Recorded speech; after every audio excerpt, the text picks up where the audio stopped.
Cool. All right. Group sets. All right, so what I've got here is a very basic Canvas course. In fact, right now it has nothing in it. What you want to think about when you're thinking about groups in Canvas is the organizational structure. So, effectively, what you have is a group set that is a collection of groups, and the groups are collections of students. So that's kind of the hierarchy of things. So let's say we have a class that has four sections in it. Those four sections are not automatically, I mean, when you first start, they're just all the students together. They are.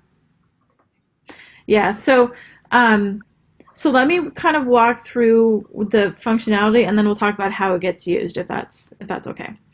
So you'll start over here on people on the left, and notice to the right of people there isn't a little I with a line through it right now, and that means that if there were students in my course right now, they could see the people tab as well.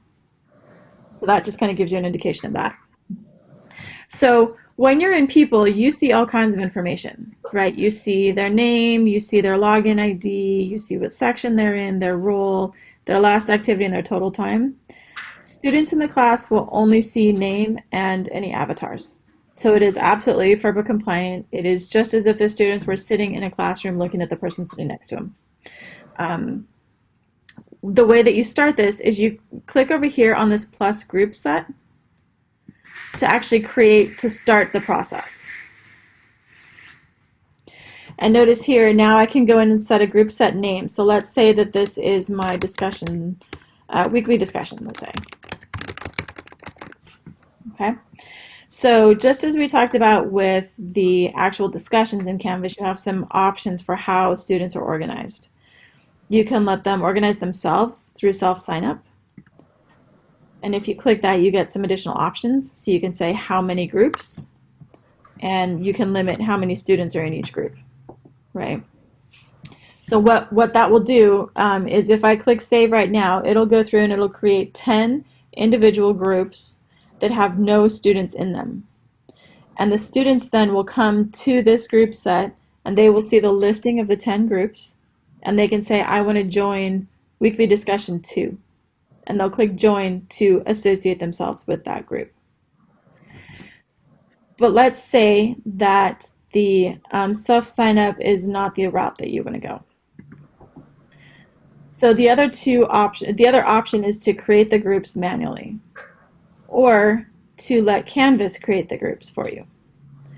So if you click to split the students into, right now it says 0 groups, if you click that, again, some additional options show up. So you can say, I want to have 30 groups. Okay. For our purposes in UC San Diego Canvas, this require group members to be in the same section doesn't fully make sense because everybody in our Canvas courses are in the same section. So we can kind of ignore that. That's for different configurations than we typically have. And again, the all create groups manually is kind of misleading here because it's actually just the alternate to the splitting groups, and the splitting groups is the random.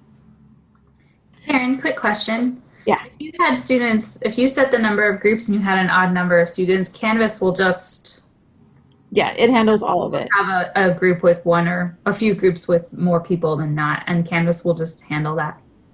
Yep, it will. It'll do all of the combinations appropriately. So you'll have a certain number of groups with more students, and then the other will have like one fewer student. Is how Canvas will handle that. Leadership in the Canvas groups, was there a question? That was the question. Okay, I thought I heard somebody talking. So in Canvas, the leadership is interesting. Okay, so I'm going to take a step back here. In my role as instructional designer, I think of a group leader as somebody who's kind of coordinating things, who kind of makes things move, make sure that deadlines are hit, and all of those types of pedagogical and sociological things that I want students to be doing. In Canvas, leadership means 2 things. It means that's the student who can rename the group, and this is the kicker for me, they can kick students out and add students in. So I tend to not use that because that Oh. scares me.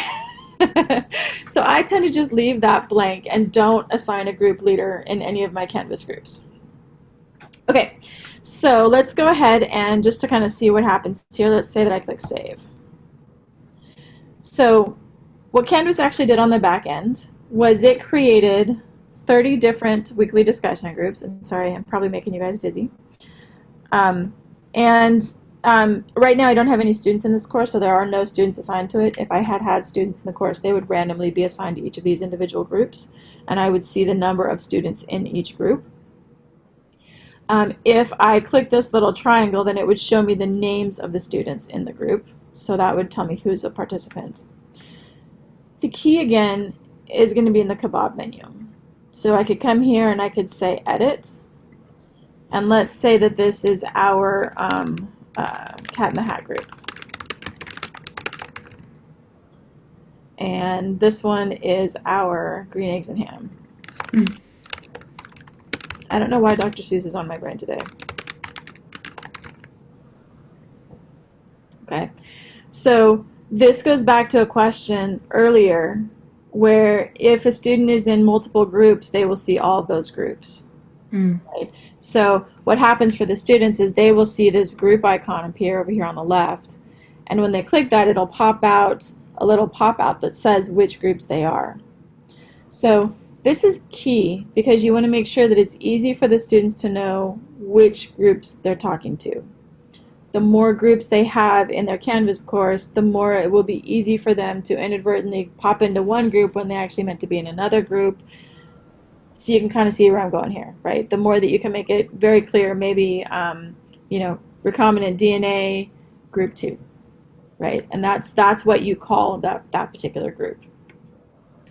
Are you creating groups that will only exist in the discussion board? Oh, these groups are for lots of purposes. Yes. So these, once you've got a group set in Canvas, you can use it in a variety of ways. Each group will get their own little group space. So if you click on here and you do Visit Group Homepage, I click to open it in a new tab, you can see the functionality that the students have. So they can go in and make announcements to each other, add pages that is available just to the students in the group and to you guys as instructors. They can see who else is in their group. They can message their group, right? Yep, they can message their group. They can do discussions, files, and collaboration. So all of that they have in their own little mini space that they can do whatever they want to do. So we could start, at the very first level, I want to separate my students into 4 groups based on section, each assigned to an IA. So this is how I would start doing that. Yes. Yeah, and in that case, what I would do is I would name your groups basically course name, discussion, and TA or IA, right? Because then it's very clear, like this is this particular IA's group. Okay.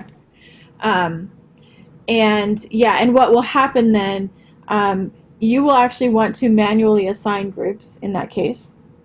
And what you'll have is all of the students in your course will show up over here. There will be a long listing, and you'll see each of their names appearing. And you can then click and drag, or you can click and assign them to a group. What I would do, because you kind of want your IAs to be familiar and confident with this as well, assign that task to your IAs. Right? Have them do that, because they will know who's in their section, and they can go and find them. So another trick for you, sorry Erica, give me one second. No. Another trick for you, because you've got 300 students, that's going to be a long listing. So use the search. The search is pretty strong. So have your IAs know who's in their class, and maybe one of their students' names is Sally. If they type Sally into unassigned students, it will show only the students whose name is Sally. And that's a quick and easy way to find in the big list of 300. So, sorry. So Alana had a question about having students not being able to go into different groups and so when you set up the group in Canvas, the student will only see the groups that they're part of, right? Unless it's a self-select, and then they'll see all the options, and then they can click through the groups to join. So the answer is almost yes to both. Okay. So that is that for clear as mud. So when you go into your people and then they click on the tab for the discussion, for the groups, excuse me, they will see a listing of all the groups that exist, but they will only see visit for the groups that they're a part of. And they can only be a part of one group. Right. So they won't be able to go into groups that they're not part of. No, they'll see that they exist, but they'll only be able to go into their group. Got it. So this weekly discussion is a group set. Correct. Ah, okay. And Cat in the Hat and Green Eggs and Ham are groups. So I could create a different group set for smaller group discussions. Yes. Okay. Yes. And there was a question earlier as well about how do I get assignments to just a specific group in the course. So I'm going to jump over to that because that's another way that groups are super handy in Canvas. So we talked a bunch about creating discussions and making them group-based discussions. You can also have students in smaller groups working on tasks and submit them as a group. So the way that you do that is you come over here and you do plus assignment. And just as we had with the discussions, we can say, sorry for the scrolling, this is a group assignment. And now you say, and it's for my weekly discussions at this point, that's the only group. Those are the only groups that I have in the course. Okay. So now notice there's a little box here that says assign grades to each student individually, and it's not checked by default.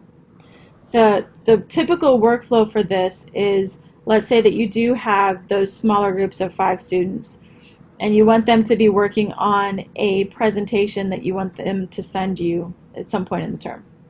What you do is you create an assignment, you make it a group-based assignment, you ask them to upload the file to it. When one student in the group goes and submits that PowerPoint, it is submitted on behalf of all students in that group. And then they will all see that it's submitted, and when you go and score and provide feedback, that score and feedback is made available to all students in the group at once. So if you have something where you've got a class of 300 and to make it easy on the math, you have groups of 10, then you only enter grades 30 times instead of 300 because those 30 grades propagate to everybody in the class. So that's just one of the other ways that the group set and the groups come in super handy because it's a way to collect work from students kind of en masse. Does that make sense? Yeah. I also have a question about using this for Zoom sessions. Do you do that because the IAs are going to want to each have 1 hour discussion each week, and they only want to invite students in their discussion section? Can they use what they've already set up here for that? Okay, so that's a really good question. So the way that I would approach that, if I was in your position, was I would create a group set for the TA discussion sections. I would have your TAs then go and create in Zoom directly, not in Zoom LTI Pro in Canvas. Have them create a recurring meeting. And then take the URL and the invitation for that and put it in the group space. Okay. Okay, so that way then only the students in that group have that URL, but it also kind of makes it a little bit streamlined.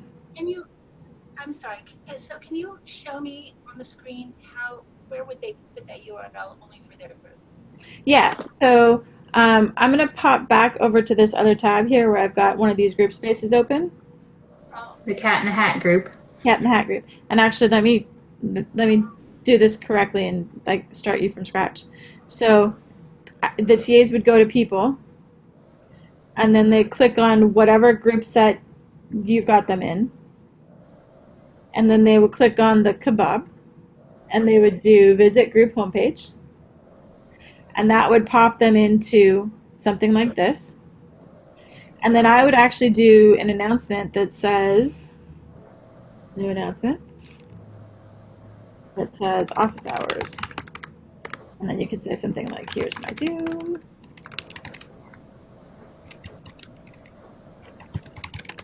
For TA office hours. Right, and then you put the link there, and then you do save. Now that announcement shows only for this particular group. They will get the notification for that. And they'll also see on the home page that there's an announcement. But if I go back to my big course that's got all the students in it, and I click on announcements, nothing shows up because it was only created in that smaller group set. Does that make sense? Yeah, so you would use this where it says plus announcement, you would use that for a course class-wide announcement. Yep. Any other questions that we could answer? I know it's 2:45, so don't want to leave people here forever. And just know that if if you'll still have questions, that's okay. You can reach out to us and we'll help as best as we can. Our contact information is in those slides, and we're also really easily findable at commons.ucsd.edu.